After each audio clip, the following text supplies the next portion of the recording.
módulo teórico, estilo do contador, faixa etária e escolhendo a história na acessibilidade. Então, no nosso último vídeo, a gente falou um pouquinho sobre esse contexto cultural para a contação de histórias, tanto para os não videntes quanto para os surdos. Agora a gente vai contar um pouquinho sobre essa escolha dessa história e como que a gente pode abordá-la da melhor forma possível. Então, Virgílio, o que você pode dizer para a gente, primeiro, sobre o seu estilo de contação de histórias? A contação de história ela vai de acordo com a faixa etária, né? Eu acho que essa é a primeira premissa, assim. Uma das formas mais utilizadas pela comunidade surda é a piada, né? O humor. Então eles sempre estão trazendo aspectos de uma crítica à sociedade majoritária, à comunidade de ouvintes, que de uma certa forma trazem uma questão opressora. Então essa é uma das principais formas de, digamos assim, cutucar, né, essa comunidade. Além disso, a gente pode fazer, no meu caso, o que eu utilizo, são traduções, né, de textos já consagrados, enfim. E aí esses textos eles vão estar de acordo com cada público-alvo. Para crianças, a gente traz a especificidade de uma movimentação e de uma quantidade de vocabulários mais reduzido, mas de uma riqueza de movimentação muito interessante. Se possível, muito colorido, muitas formas, né, para que eles comecem a perceber um repertório visual nessa sinalização. Para o público mais adulto, enfim, jovem, adulto, a gente traz uma pegada um pouco mais agressiva, né? Muitas vezes trazendo um pouco dessa indignação, né? Dessa contestação e dessa percepção dessa conjuntura social para que isso acabe sendo enraizado. E aí não é só uma percepção minha, mas a própria comunidade faz isso. E aí eu me espelho na comunidade, no grupo de surdos que trazem esse tipo de história, de contação. Legal. E pensando assim, quando você vai contar a história, assim, existe a possibilidade, por exemplo, de um figurino específico, de indumentárias, não sei. Sim, há essa possibilidade. E aí, por exemplo, tem a Thalita e a Carol Fumin, lá em São Paulo, que elas fazem um trabalho muito específico, sobretudo com crianças, então elas usam umas saias bem coloridas, mas geralmente com essa parte de cima, né, com cores neutras e sem estampas para facilitar a visualidade, né? No caso da língua de sinais, a mão precisa ser destacada sempre. Então, se eu tenho uma camisa estampada aqui e fico fazendo a sinalização, isso vai cansar a vista dos surdos, sobretudo se for criança, então isso vai dificultar mais. Mas aí, às vezes, carrega um pouco na maquiagem, dá uma frisada nos olhos, nos lábios, às vezes um cabelo, um adorno na cabeça, dependendo do que for contar, né? Legal, é muito legal pensar nesse cuidado mesmo, né, para o público. Agora, pensando na comunidade não vidente, a ideia, né, desse estilo de contação de histórias, é claro que ela vai passar toda na voz e os sons.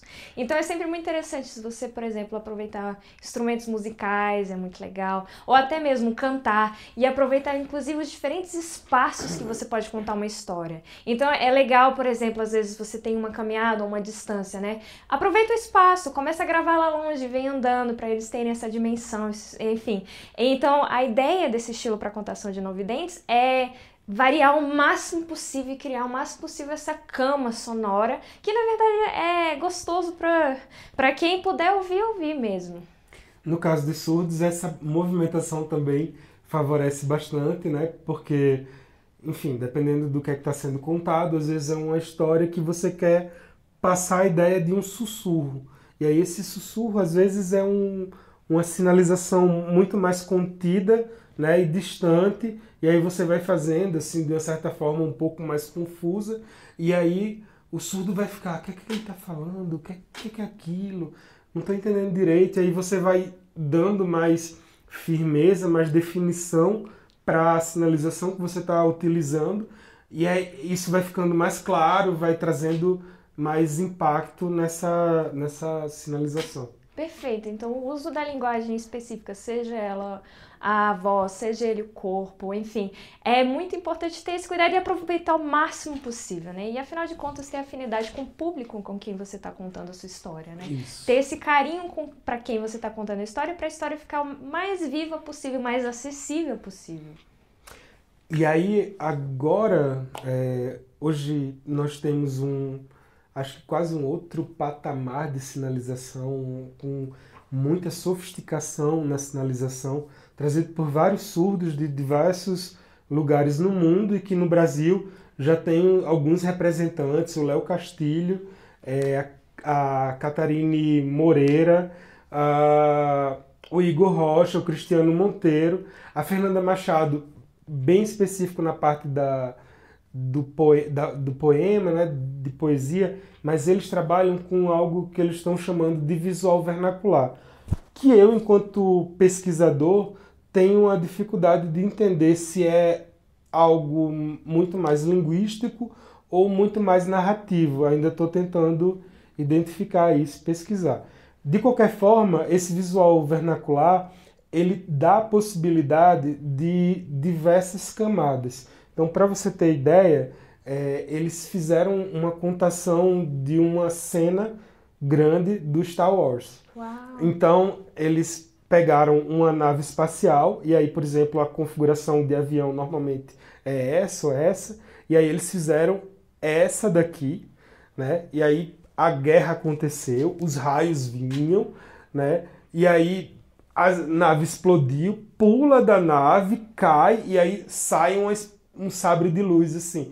Então eles conseguem contar em todas as camadas, desde algo muito maior, ou seja, no próprio espaço, até algo específico, um objeto, enfim. E, por exemplo, numa cena de futebol, quando eles falam e a bola quicou, e aí eles utilizam a cabeça para mostrar essa bola e faz pum, pum, pum, pum, pum. E aí ele fala que o pé vem e bateu na bola e tipo... Que legal, que legal. E mostra toda essa riqueza de sinalização. Perfeito. Então a ideia é exatamente essa, aproveitar o máximo possível o seu recurso.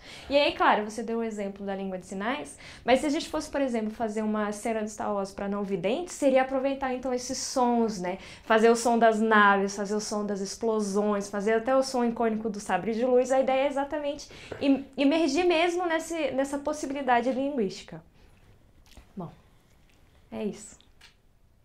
Se você gostou de aprender essas diferentes possibilidades e universos de comunicação, dá o seu like, curte e compartilha.